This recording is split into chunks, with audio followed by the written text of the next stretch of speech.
오늘의 사연 시작하겠습니다. 안녕하세요. 저는 30대 초반의 남자입니다. 너무 답답하고 힘들어서 이렇게 글을 쓰게 되었네요. 저는 이혼 소송 상간자, 소송 등을 진행하고 있습니다. 제가 이혼을 하게 된 사연은 아내의 외도였습니다.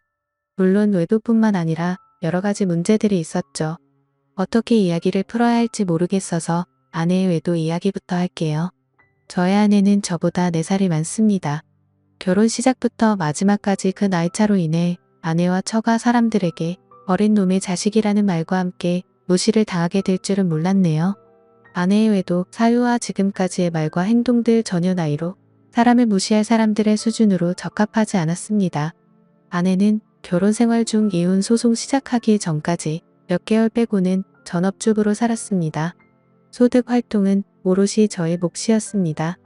혼자 소득 활동을 하는 게 억울하진 않았습니다. 누군가는 해야 할 역할이었고 가족을 위한 당연한 일이었으니까요.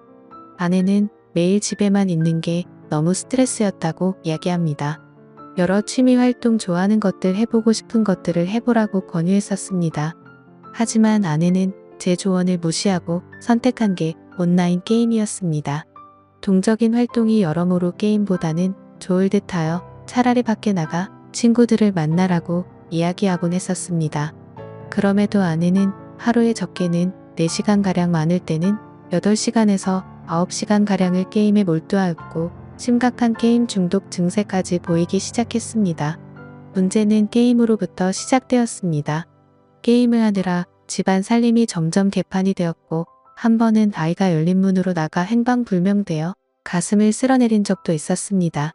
아이들에게는 매일같이 인스턴트 음식만 먹이고 소홀했습니다. 저에겐 그렇다 해도 아이들에게까지 너무 소홀해지는 것 같아 걱정이 많이 되었습니다. 제발 이런 부분만이라도 신경 써달라 매번 설득하고 타일렀지만 변하는 부분은 없었고 오히려 상황은 악화되었습니다. 아내가 어느 순간부터 이어폰을 끼고 게임상의 친구들과 대화를 하기 시작했습니다. 물론 저는 대수롭지 않게 생각했고 아내가 스트레스를 풀기 위함이니 마음에 들진 않지만 크게 신경 쓰지 않았습니다. 그러던 중 아내에게서 이상한 행동들이 발견됩니다. 아내가 게임에 집착하면서 이어폰을 귀에 꼽은 상태로 잠이 든다거나 평소와 다르게 밤에 속옷만 입고 있는 경우가 많아졌고 새벽마다 잠에서 깨어 누군가와 통화를 하는 일이 잦아지기 시작했습니다. 이때까지도 심각하게 생각하지는 못했습니다. 결혼 생활 내내 전화나 문자, 카톡 전체를 매번 전부 지워놓고 무음으로 해놓고 다녔지만 의심하지 않았어요. 하지만 어느 순간부터 평소 하지 않던 행동들을 아무렇지 않게 행동하여 이상한 느낌이 강하게 들기 시작했습니다. 의심을 해소하고자 정중하게 핸드폰을 보자고 아내에게 부탁을 하였습니다. 그럴 때마다 과하게 성질을 부리며 대뜸 이혼하자고 이야기하는 아내와 충돌하기가 싫어 아무런 확인도 하지 못한 채 시간이 흘렀습니다.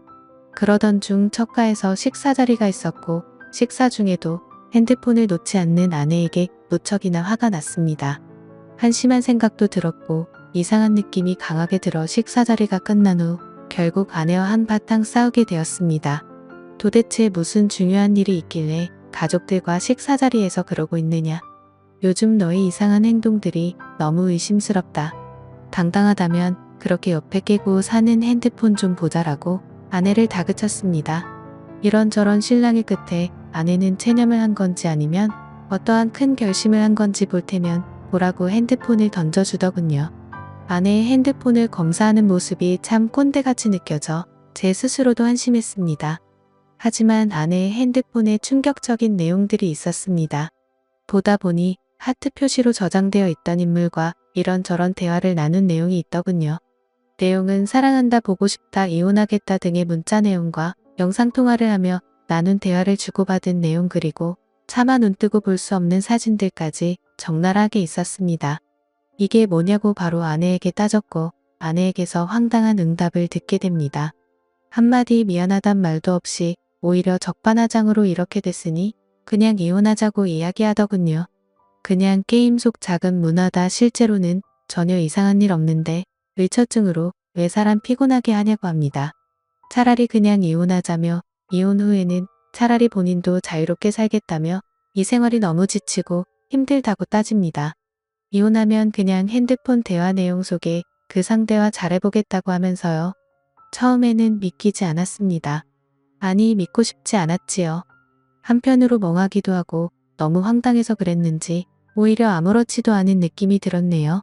결국에는 게임으로 그 외도 상대를 만났고 그놈과 게임도 같이 하고 영상통화, 카톡, 문자, 전화 등 심지어 전화상으로 더러운 영상통화까지 했더군요. 제가 같은 집에 살고 있는데 이런 말도 안 되는 짓거리를 하고 있었습니다. 아내와는 정말 말이 안 통했습니다. 일단 전 그놈과 아내에게서 진심 어린 사과를 받고 싶었습니다.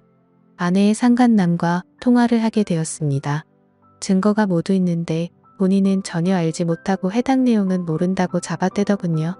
이 쓰레기 같은 자식이 아직 어려서 그런지 새삼을 좀 모르는 것 같아 이러저러한 향후 절차를 말해주며 겁을 주니 실토를 합니다. 옆에 아내에게도 똑같은 질문을 물어보면 아내가 거짓말을 하는 건지 상간남과 서로 말이 맞지 않더군요. 그래서 저는 체크를 하면서 하나하나 따졌고 상황이 이상하게 돌아가는 걸 감지한 그 놈은 전화를 일방적으로 끊었습니다. 전부 거짓으로 그놈과 짜고 치던 거짓말들이 적나라하게 드러나게 되었습니다. 그걸 참 그동안 바보같이 몰랐었네요. 너무 많이 믿고 살았나 봅니다.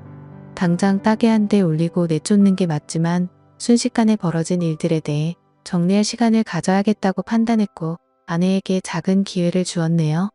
머릿속이 복잡한 상태로 며칠이 지났습니다. 보통 다른 사람들의 경우를 보면 아내가 미안해서라도 신뢰를 다시 회복하기 힘드니 어느 이유에서든지 거절을 하더라도 자신의 잘못의 행동에 대한 죄책감이 동반되는 행동을 하는데 아내는 달랐습니다. 오히려 본인의 행동이 정당한 행동이며 조금이라도 감정 상하는 일들이 쌓이면 당연하게 가정을 내치고 외도하는 게 맞다는 기적인 논리를 주구장창 늘어놓더군요. 더불어 이 과정 중 아내는 어이없는 폭행을 저에게 수차례나 하더군요. 여자가 때려봐야 얼마나 아프겠냐마는 그때까지만 해도 다시 시작할 수 있을 거라는 바보 같은 작은 믿음에 일단 참았습니다. 그러나 흉기를 든 아내에게 상처까지 생겨버리는 일이 벌어졌습니다. 아이에게 못 볼 꼴 보이는 것 같아 근처 사는 동생네 잠깐 보내놨습니다.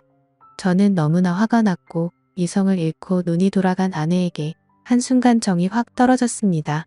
도무지 이 여자 같이 데리고 살 사람이 아니다 판단을 하니 이후 저도 냉정을 찾게 되더군요.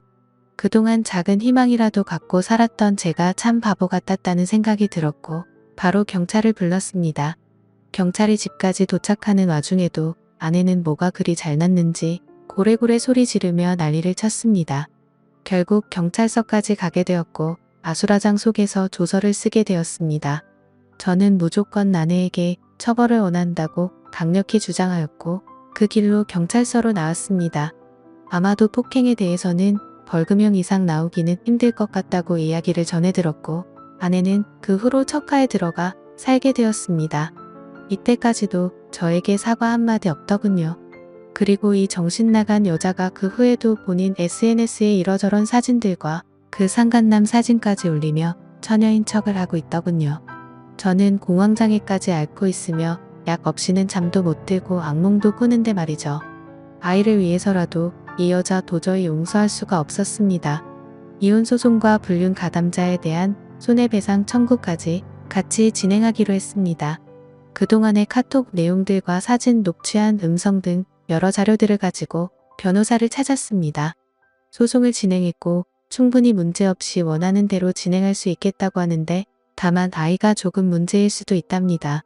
애 엄마가 강력히 원하면 양육권은 조금 힘들 수도 있다고 하네요. 이게 말이 되나요? 이 정신나간 여자애까지 본인이 떠안을 거라고 생각은 안 하지만 혹여나 그렇게 될까 내심 걱정을 되더군요. 하지만 저는 끝까지 해볼 것이고 양육비까지 받아낼 생각입니다.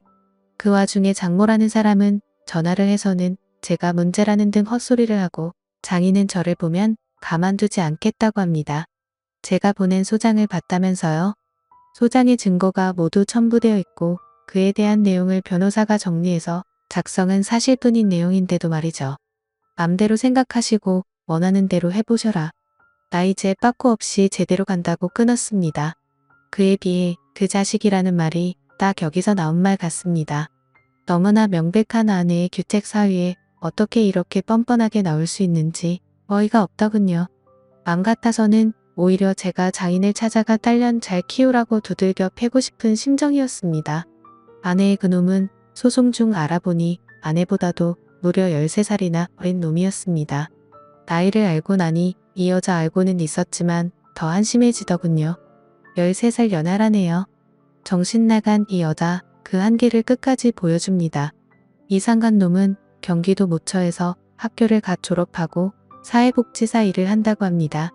어떻게 이렇게 한 가정을 파탄내고 윤리 도덕의식을 강조하는 직업을 가질 수 있는지 의문만 드네요. 이 년놈들 끝까지 타협 없이 제 남은 인생 모두 투자해 인생 망하게 해주렵니다. 못난 제 사연 끝까지 들어주셔서 감사합니다. 좋은 하루 보내시고 좋은 반려자와 평생 행복한 일만 가득하시길 바라겠습니다. 저는 오늘도 힘들지만 힘을 내보렵니다. 오늘의 사연 들어주셔서 감사합니다. 여러분의 생각은 어떠신지 댓글 달아주세요. 재미있게 시청하셨다면 구독, 좋아요 부탁드립니다.